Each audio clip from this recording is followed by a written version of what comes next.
Presenter Uya Kuya memastikan akan maju sebagai calon anggota legislatif pada 2024 mendatang melalui Partai Amanat Nasional. Hal itu disampaikan Uya saat ditemui di DPP PAN DKI Jakarta. Uya tetap maju meski sempat dilarang oleh sang istri.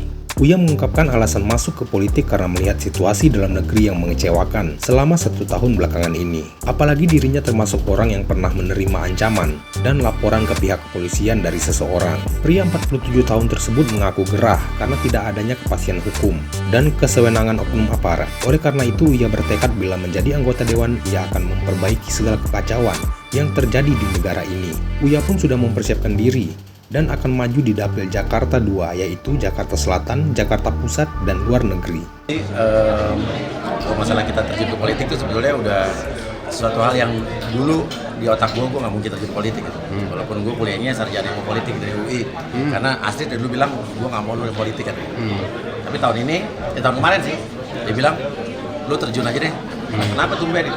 Karena dia ngeliat pembicaraan gue di podcast tuh setahun terakhir udah arahnya ke yang serius-serius dan yang penuh resiko, dia bilang gitu.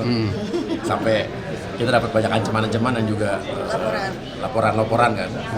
Dan justru dari kekecewaan terhadap situasi yang berlangsung selama setahun itu, dia bilang udah sekalian aja lo terjun deh lo. Ya udah kecebur gitu kan, kecebur dan niatnya ya memperbaiki hal-hal yang ngaco-ngaco di negara ini. Oh gitu. Kan bisa dibilang setahun kemarin kita kena korbannya gitu kan. Oh gitu. Ya banyak saat kita membicarakan satu kasus tertentu, diintimidasi, ditelepon-telepon sama beberapa orang-orang penting yang buat getop, buat dia nggak ngancam, cuman ya itu kan setengah mengancam lah kan. Iya, mengancam ya. Ya lumayan kena mental sebetulnya.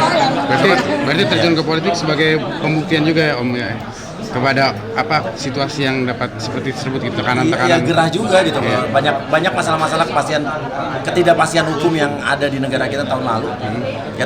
Ya termasuk kasus Sambo ini sih membuat gua gerah banget gitu kan. Arti enggak di mana yang membuat gerah? Apa? Ketidakpastian hukum, kesewenang-wenangan pejabat, oknum-oknum aparat gitu kan, pejabat yang membuat nanti kan kalau gue mungkin udah umur segini udah tinggal enjoy aja nikmatin hidup, cuman kasihan anak-anak cucu kita nanti kan. Kalau mereka jadi korbannya atas apa ya, atas tidak pedulian kita ya, nanti anak cucu kita yang kasihan.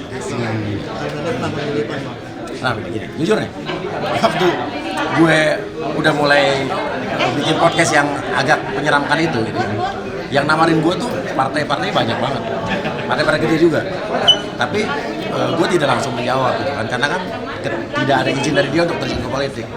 Walaupun gue sarjana politik, tapi dia bilang gue nggak mau di politik katanya. Karena ya jujur aja, kalau dibilang penghasilan dan kehidupan mah enakan di dunia entertainment. Kita bisa ngatur waktu kita sendiri, gitu kan? Kita bisa berhenti kapanpun kita mau, gitu kan? Lebih bebas untuk berekspresi kalau di dunia entertainment. Ya cuman ada satu kejadian yang menyentil gue buat kayaknya nggak bisa nih begini terus gitu kan? Ya harus keluar dari zona nyaman untuk sesuatu yang lebih baik gitu.